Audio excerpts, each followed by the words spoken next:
Brock University acknowledges the land on which we gather is the traditional territory of the Haudenosaunee and Anishinaabe peoples, many of whom continue to live and work here today.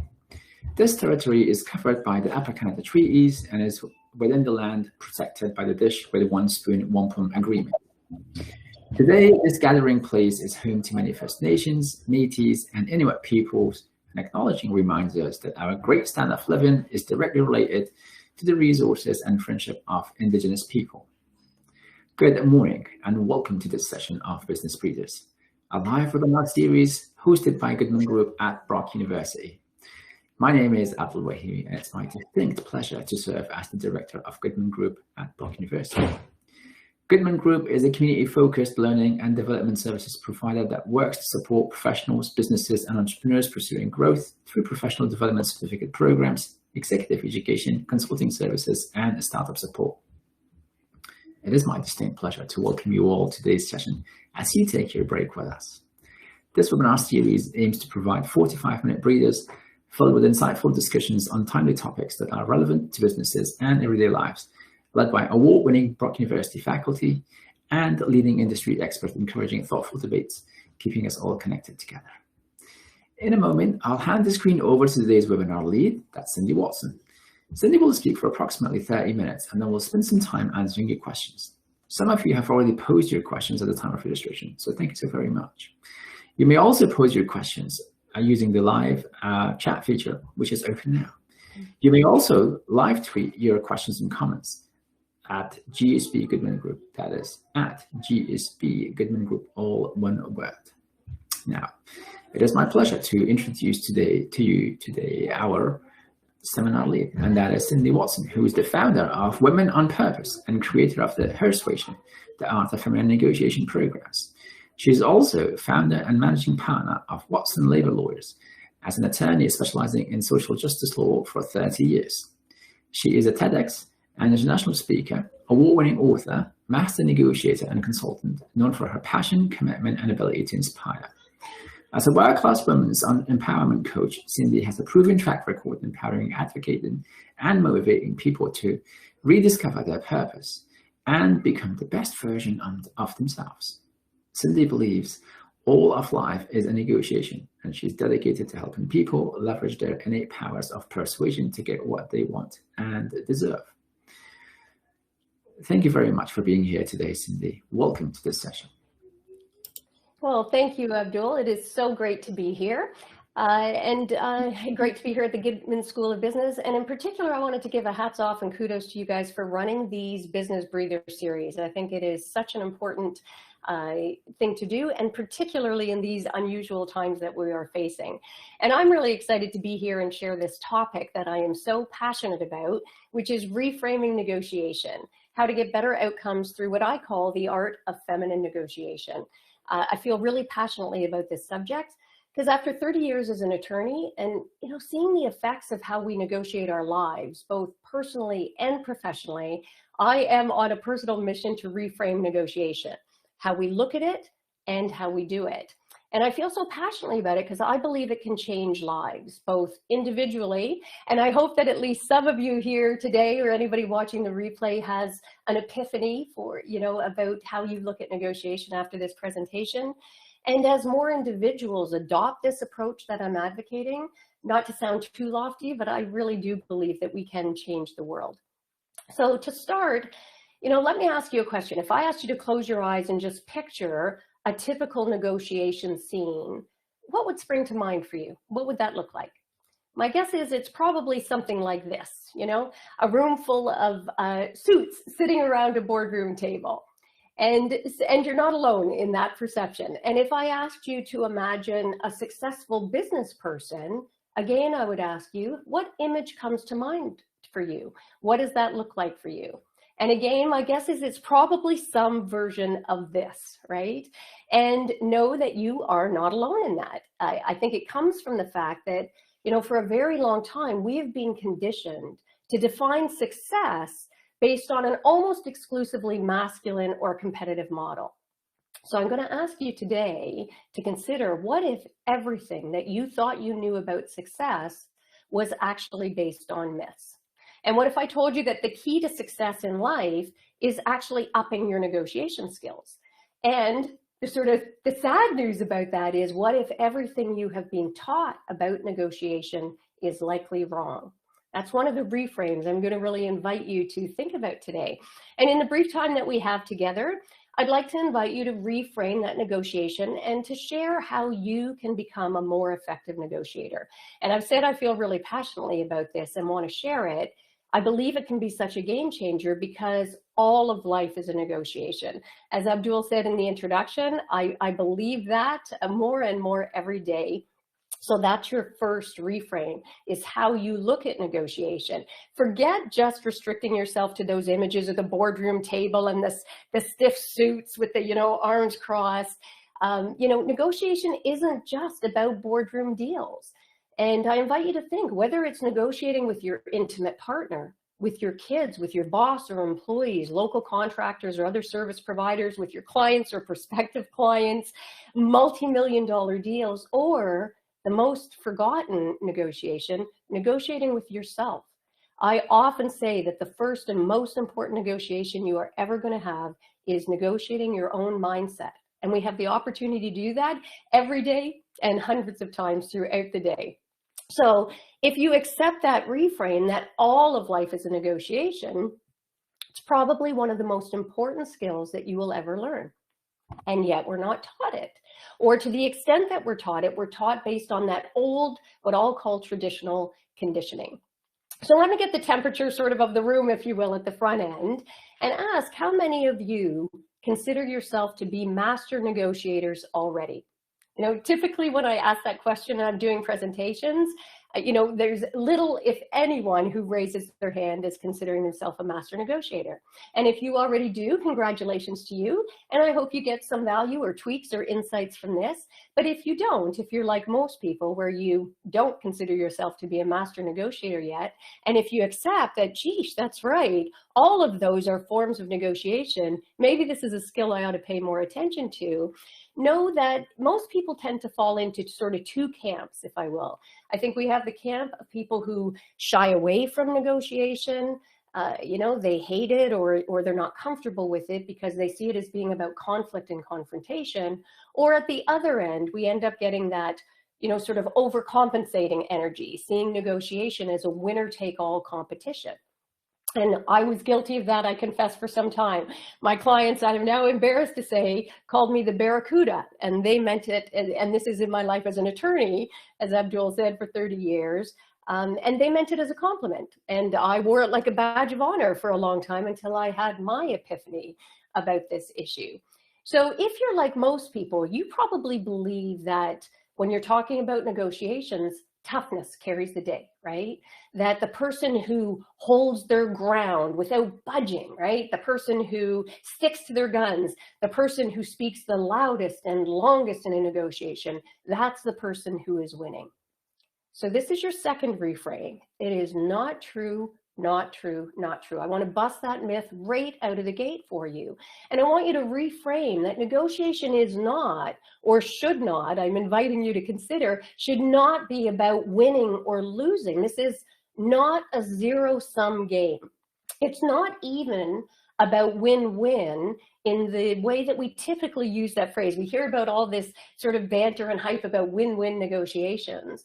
But often what people mean when they talk about that is, okay, we're going to split the baby.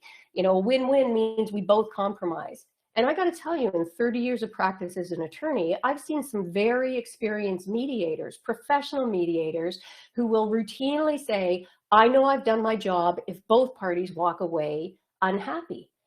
And I'm like, no, no, that is actually not accurate. That is not what good or effective negotiation should be about.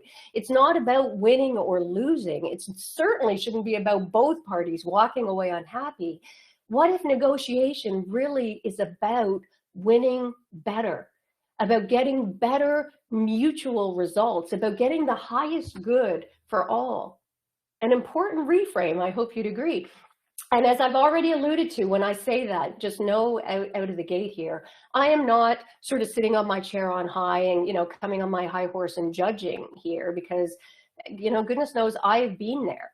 as the only woman in a male-dominated industry. And particularly, I'm not just talking about law, I practiced social justice law. So I did, the bulk of my practice was labor law, dealing with trade union clients.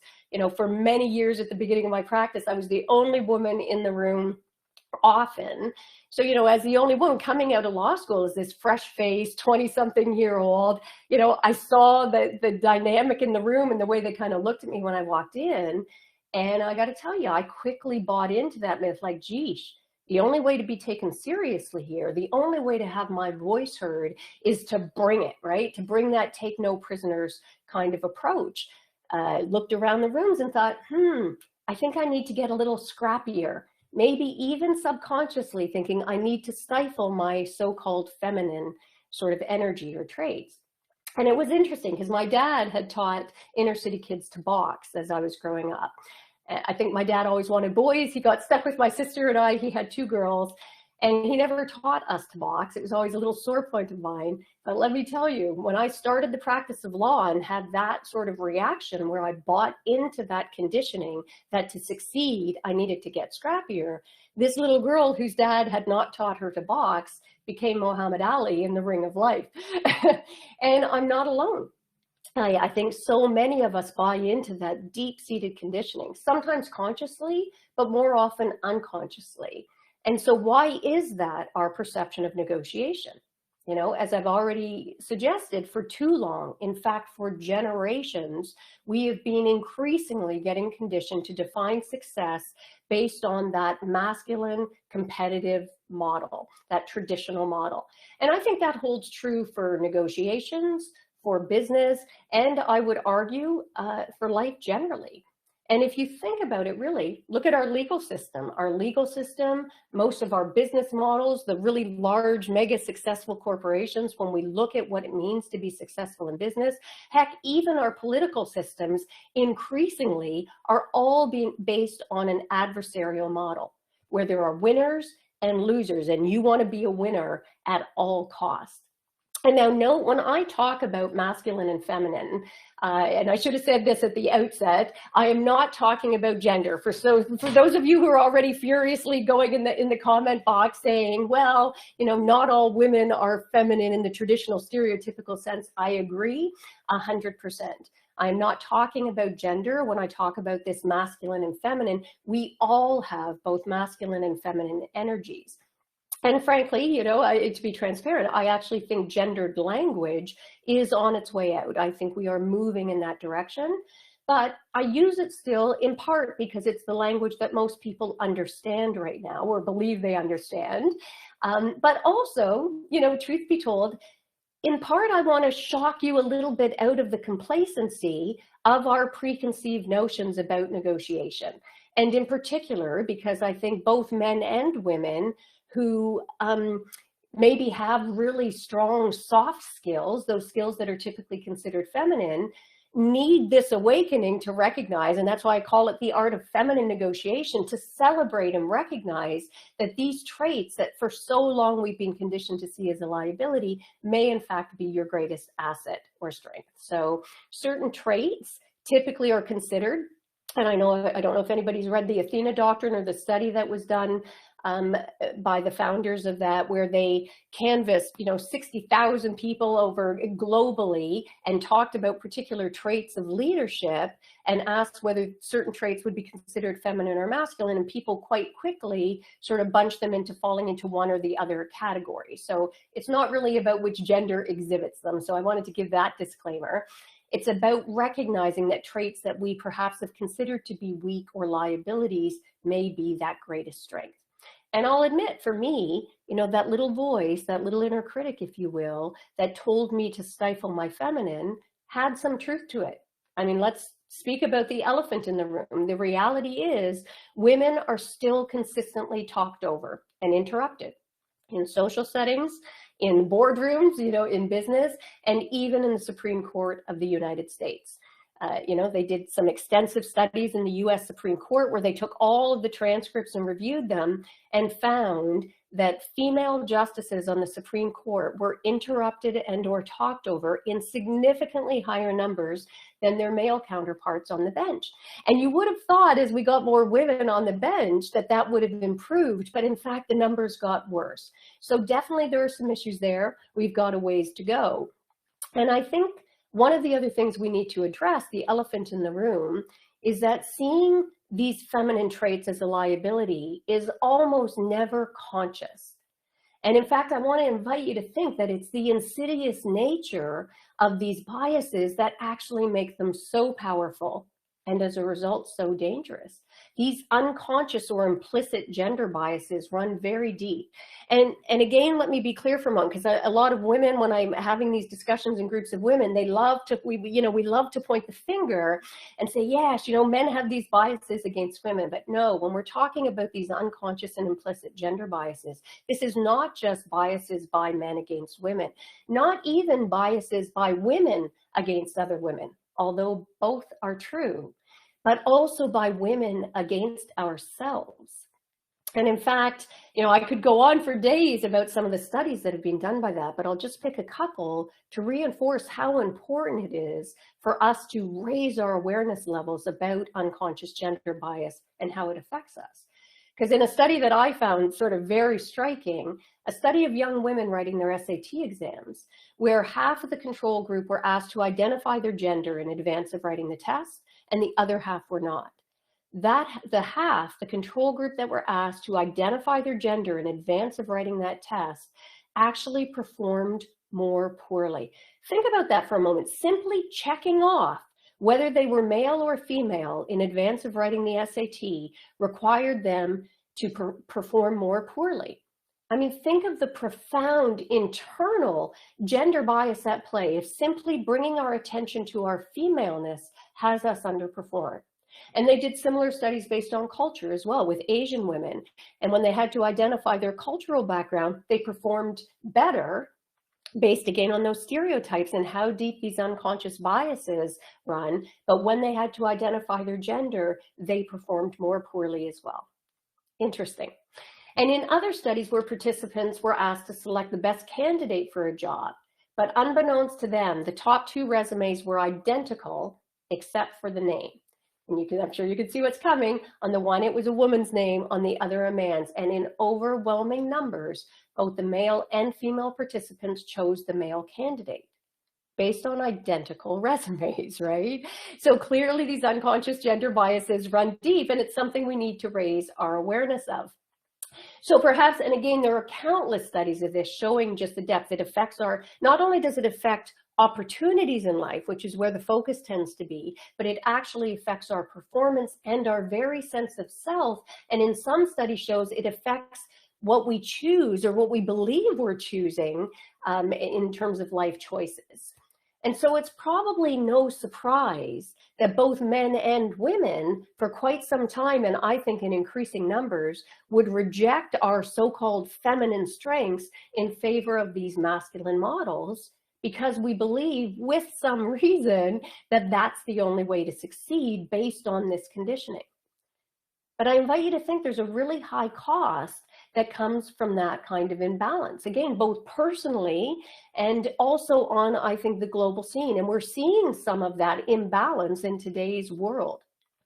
And ironically, the ultimate irony I find is that that approach that we've been so conditioned to buy into does not actually yield the best results.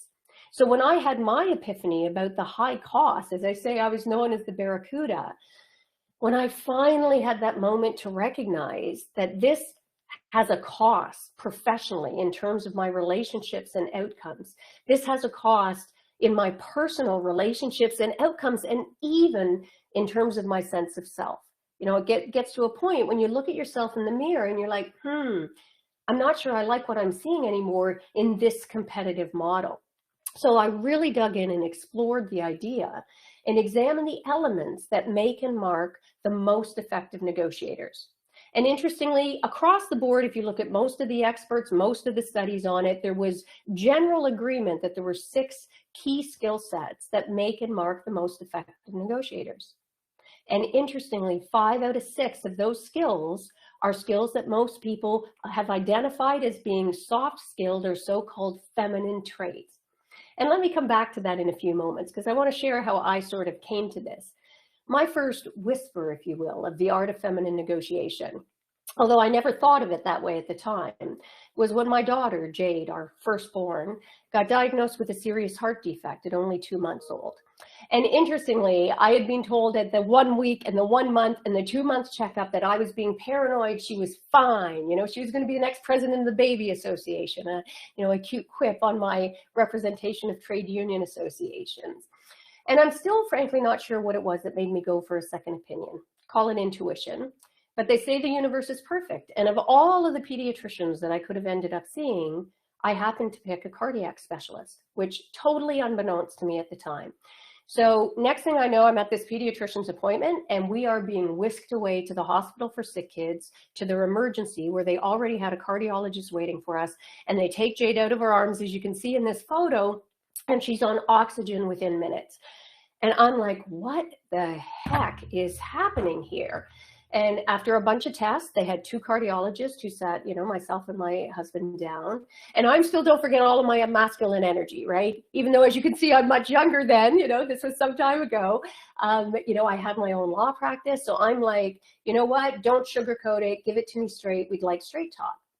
And I still can remember the one cardiologist looks and he goes, your daughter's in heart failure. She's got a very serious heart defect and she needs open heart surgery immediately or she won't live. I got to tell you, I was like, okay, I've changed my mind. You can put some sugar back on that, right? Have you ever had that feeling when it's like your insides hollow out, like a whoosh, and you feel hot and cold at the same time? I was completely disoriented, trying to get my bearings.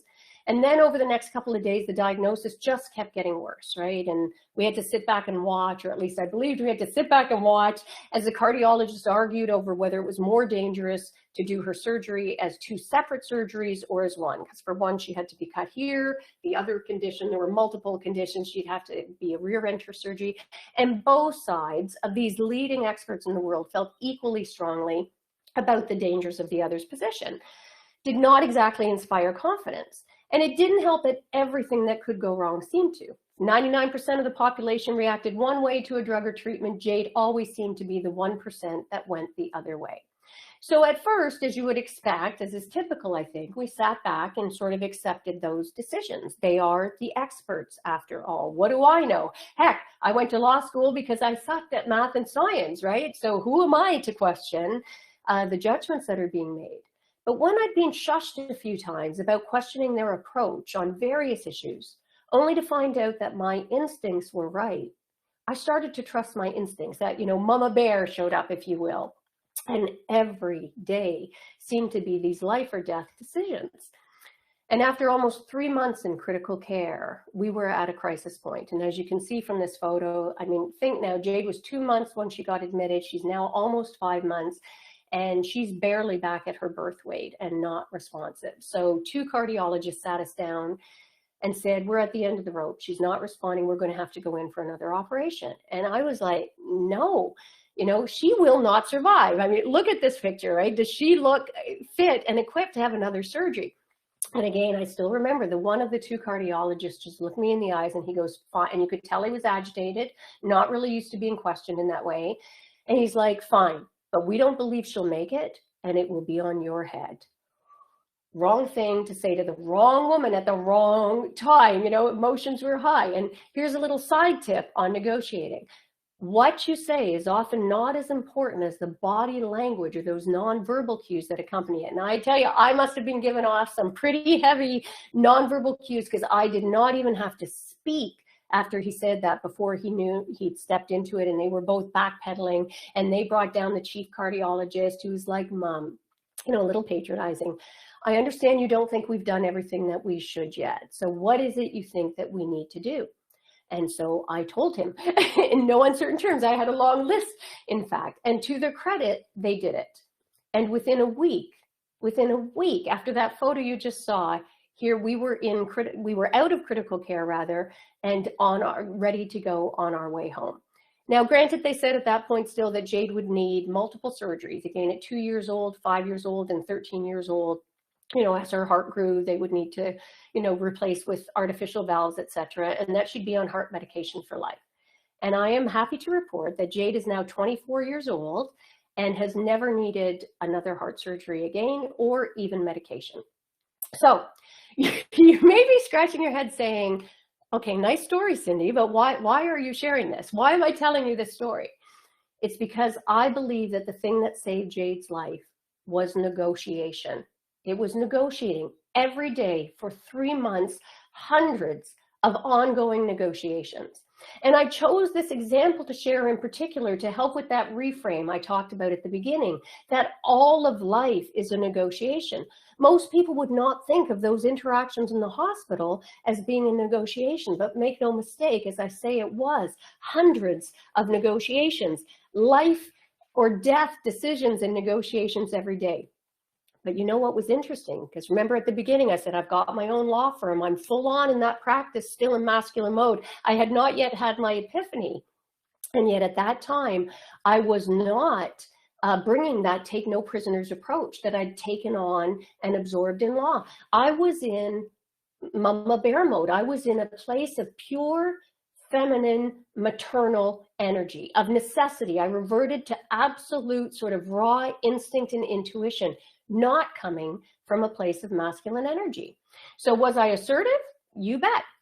Absolutely. But I was also constantly drawing on other skill sets that are typically considered those feminine traits or soft skills. And that's where the art of feminine negotiation got its genesis. Although, full transparency to confess, I was not aware of it at the time. It wasn't until many years later, looking back, that I had my epiphany. But that's why I wanted to share this with you, because I believe that power of feminine persuasion, if you will, is a powerful thing. So what is this art of feminine negotiation I keep talking about? Well, one of the elements, and we're only going to have time to talk about one of the elements of my art of feminine negotiation sort of program or concept, if you will. One of the elements, but the foundational element, is what I call the Rfit model. And, you know, it's a simple mnemonic that I created just to make it easy for people to remember. Just think, you are fit to be a great negotiator. A-R-E-F-I-T.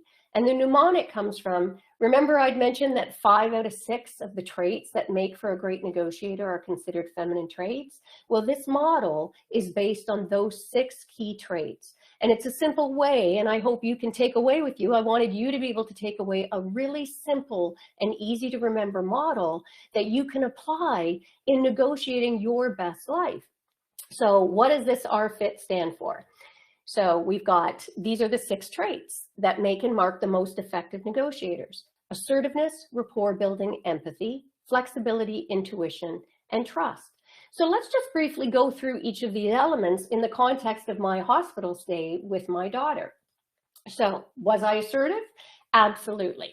But note that first I had to get assertive with myself. You know, I'd said the first and most important negotiation you have is negotiating your own mindset.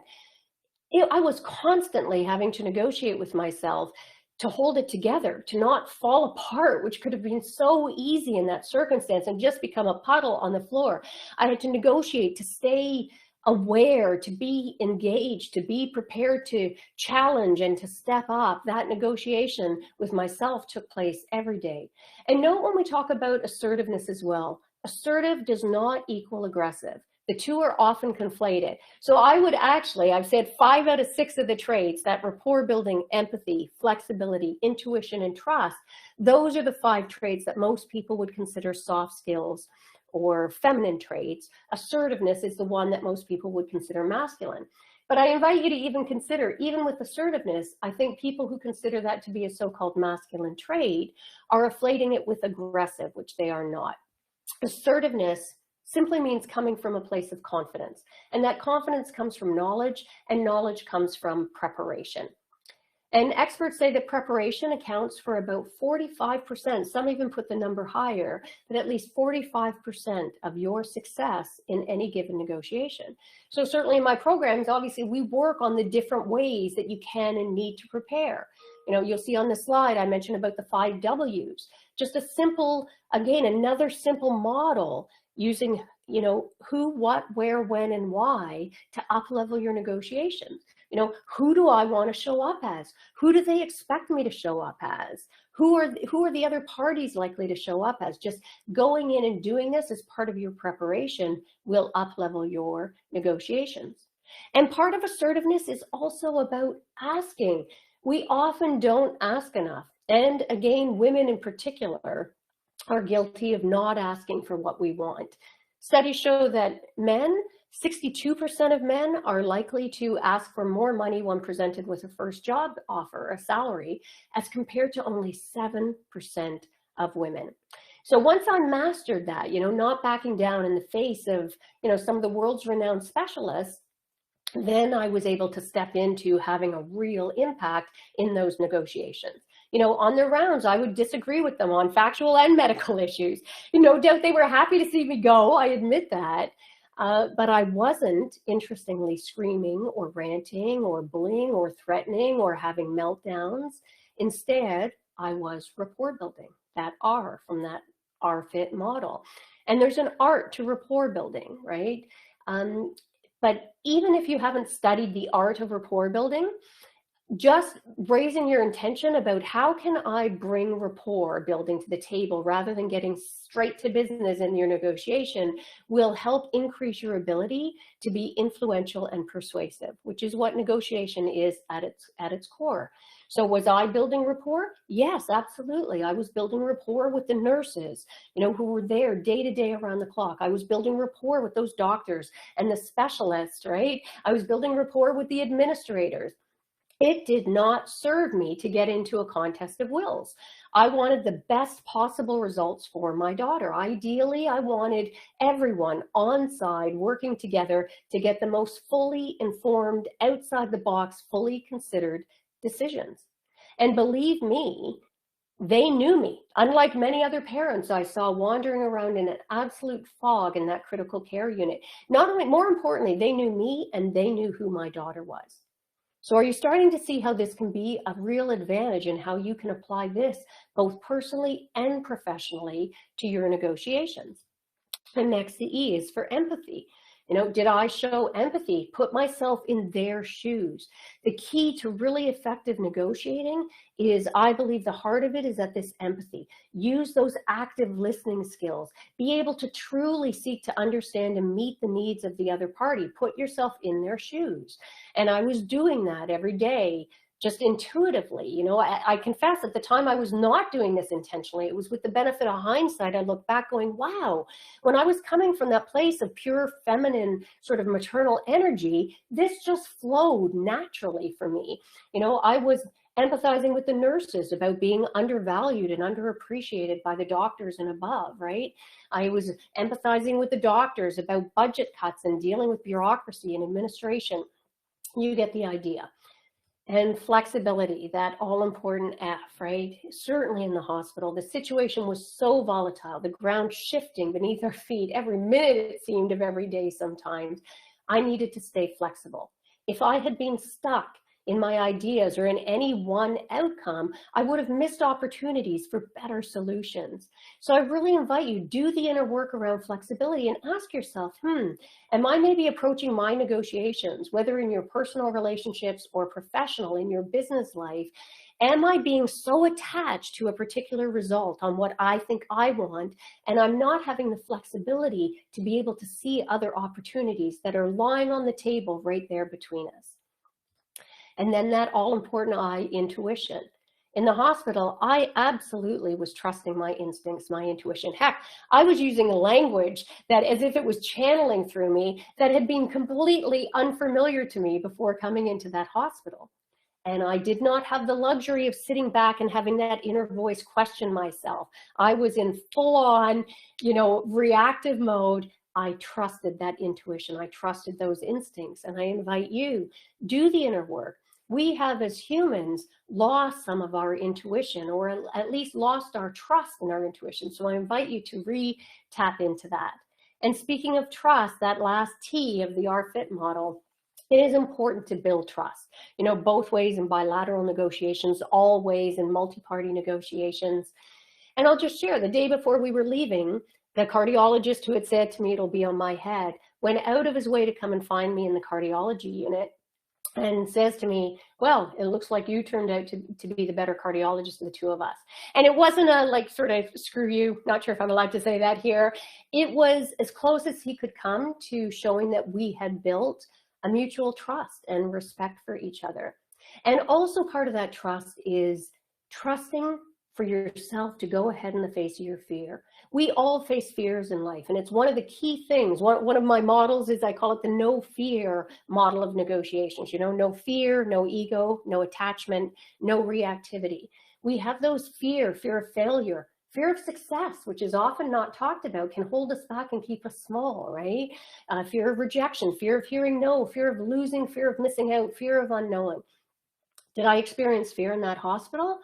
Oh my gosh, yes. There probably wasn't a day that went by that wasn't. And the one story I'll share, when I insisted that they take out the ventilator, if you remember from that image where Jade had that big tube, the breathing tube, at this stage, Jade had been breathing longer on that artificial ventilator than she had been breathing on her own.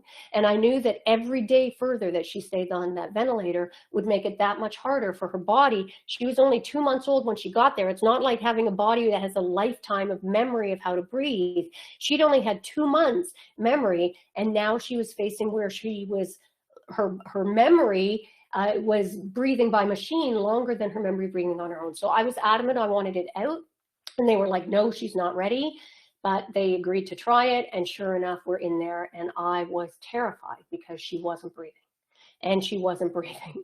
And then they called time, and they've got the team there rushing, getting ready to reintubate, and I don't know where it came from, but I'm like, no, stop, just give her 5 more seconds. And I'm terrified, and my heart's pounding, and everybody kind of freezes and looks at each other, and the one nurse just starts counting, 5. I'm like, come on, Jade, baby, please. 4. Jade, you can breathe. Just take that one breath. 3. You're stronger than you think you are, Jade. 2. Take my strength if you need it. And 1. I know it sounds like a scene from a bad movie, right? But then at 1 like that, and she took that first breath on her own in over 2 months. So go ahead in the face of your fear. And again, you may still be saying, what does this have to do with me? Well, as I said at the outset, all of life is a negotiation. And if you show up in your negotiations rejecting or minimizing or, trying to stifle the very traits that actually signal the most effective negotiators, that rapport building, empathy, flexibility, intuition, and trust, then you are robbing yourself of the opportunity to negotiate your best business, your best businesses, your best relationships, your best outcomes, your best life. So let's look at that Rfit model again. It is such a simple model.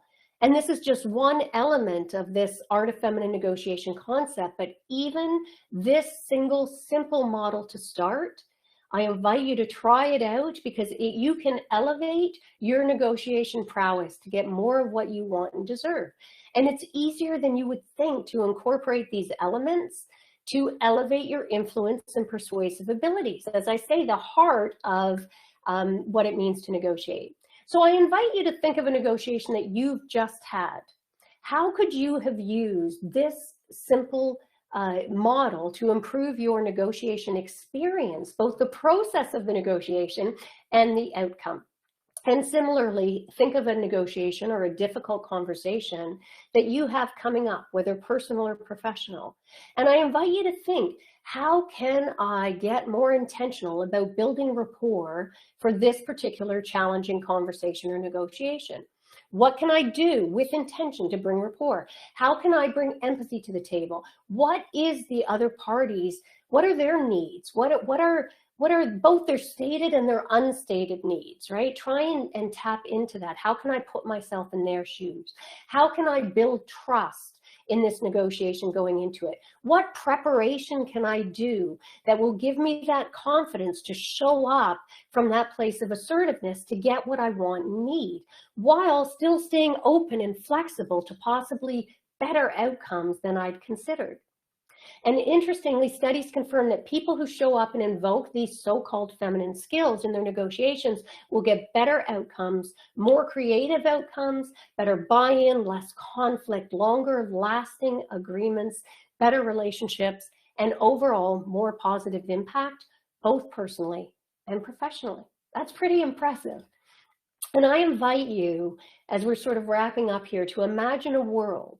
And again, not to be too lofty, but I'd invite you to close your eyes and imagine a world where we all negotiate from a place of this powerful, what I call feminine persuasion. You know, where we seek to build stronger relationships, not coming from a place of competition, you know, not looking to just meet our needs, but really truly seeking to understand and meet the needs of others, valuing and respecting those differences, stepping into the best of our humanity. You know, if you apply these concepts with intention, you will be ahead of the pack, because most people don't. Even professional negotiators, I find, often forget to apply these simple models with intention. So if you do, you will be ahead of the pack. You will be on your way to getting what you want. As I say, from the boardroom to the bedroom, and by that, I just mean from your professional and your personal negotiations. And the beauty is you already utilize, I can assure you, think about the areas in your life where you are already utilizing those 6 Rfit skills in a myriad of ways every day. Imagine the power that you will bring with intention when you bring them to your negotiation. So pat yourself on the back and say, hey, self, you know what? You are fit to be a great negotiator already. And if anybody wants extra resources, I've just got my website up here, womenonpurpose.ca. I've mentioned the 5 W's, for example, and No Fear Model. I've got free ebooks there. This is not about, this is just about sharing the word, extra resources for you. Go download those free ebooks, no obligation. And also there's weekly blogs there with every aspect of negotiation you'd want to consider. So I hope that was of some value. And I will stop sharing the screen here. So Abdul, back to you. Wow, what an inspiring story and a fitting model to go with that. Thank you very much for sharing that, Cindy. Thank you. A couple of questions that have come up. You talk in your model about assertiveness coming from confidence. Might you speak a little bit about how would one gain or build their confidence? What are some of the steps, perhaps? Yeah, beautiful, beautiful question. And actually, I have a free resource on that as well on the website about how to build confidence. And I did a series of sort of 5 blog posts, because a big part of it is raising your awareness about some of those biases or stories that have been holding you back. Because for many of us, that lack of confidence, particularly in the area of negotiating, comes from buying into that conditioning that success is actually based on a competitive model. And, oh, I don't like competition, I don't like conflict. And so we assume that we are not going to be effective, and that undermines our confidence, undermines our motivation. So part of the reason I feel passionately about this reframe, raising your awareness to recognize that the skills you probably already use in a myriad of ways, as I said, every day, are actually the skills that make and mark the most effective negotiators, can help up-level your confidence. But also, as I said, that confidence comes from preparation. So you can always, in any particular given negotiation, just make sure you allow yourself the luxury of time to do a little bit of homework. And again, I don't care whether this is having a conversation with your child, a difficult teenager, or your intimate partner, or a multi-million-dollar deal. Next time you have one of these negotiations coming up and you want that boost of confidence, just do a little bit of preparation. You know, sit back and think, who do I want to show up as in this particular conversation? Actually pick 3 words for yourself. You know, I want to show up as you know, calm, collected, and compelling, or I want to show up as brave. There's no right or wrong answer. It's personal, but get really intentional about who you want to show up as, and who are they going to think you're going to show up as, and who are they likely to. Consider where you negotiate, what serves you best, when you negotiate, pick your timing, all of this kind of preparation work.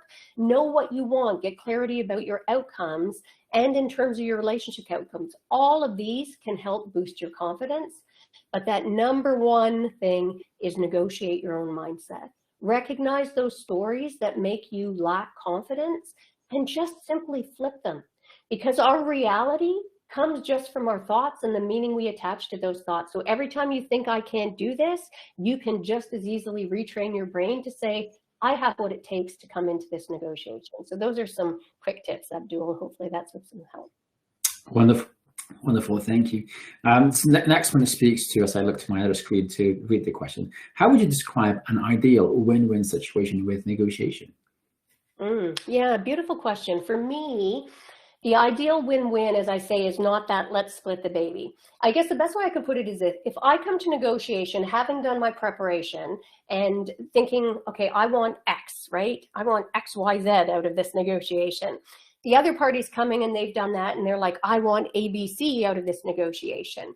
In the typical traditional model, where it's a zero sum, it's like, I want my X, my Y, and my Z, and I'm not giving ground. The other party's wanting to fight for that ABC. When you come from this more collaborative mindset, where you bring that empathy to the table, combined with flexibility and trust building, you open up and not coming from that place of competition, and it opens the creative space to find out, you know what? They need these things for this reason, and I actually can give that. Here's a more creative way, because now you're working together brainstorming as opposed to working against each other. You know, just to give a simple example, let's say you're selling a large commercial vehicle or a rig, right? And you know the bank's about to take over the rig. So you're like, I need to get this particular dollar point for this rig, and you know, that's it. The other party is actually looking to move, and they need a rig for the lowest possible point. Most people go into that negotiation just fighting about the price point, thinking it's just about the money.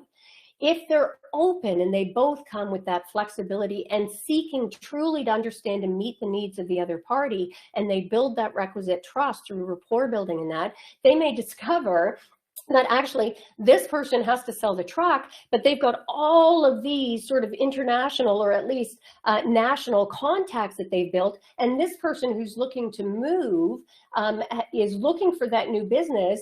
You could actually afford to sell the truck perhaps for less and get money at the back end as you get a cut by sharing your previous list with this prospective purchaser. So that's a really simple example, but an idea where thinking outside the box and really trying to put yourself in and create a relationship where you're talking about people's true needs, open the door for broader business opportunities than either of you had even contemplated or considered. I'm just looking to sell my truck, not to actually grow a side business here through getting commission-based or getting some referral fees off it. And this person just expanded their business by also taking my list because I'm now having to leave the operation. That's a very simple example of what I would call a real win-win, where both sides come out better.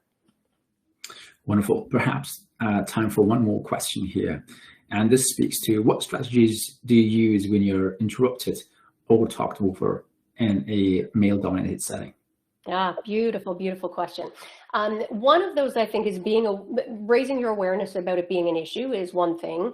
Looking for allies within the workplace. There are large movements for this now as well, where you're looking for sort of mentors and allies within your workplace, assuming this is a workplace issue or family dynamic, whatever dynamic it's in, where a lot of people are having, it often can be received better from somebody else. So where you have somebody lined up, where let's say I presented an idea and somebody interrupts or steals my idea or otherwise talks over me, for somebody else, one of those allies, whether male or female, to speak up and go, actually, you know what?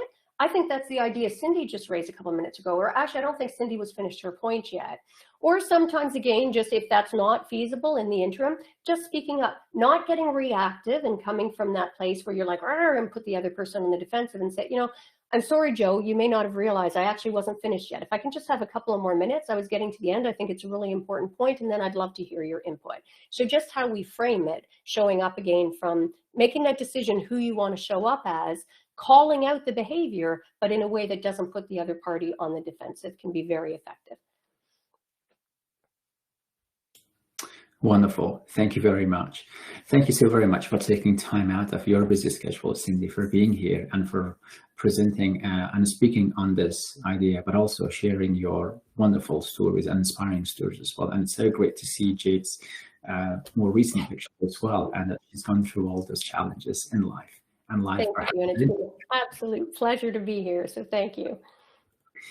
Goodman Group is a community-focused learning and development services provider that works to support professionals, businesses, and entrepreneurs pursuing growth through professional development, certificate programs, executive education, consulting services, and startup support. Goodman Group's latest professional development program is open for registration, and registration for the Power of Teamwork program, which is taking place on 18th and 19th of August, is open now.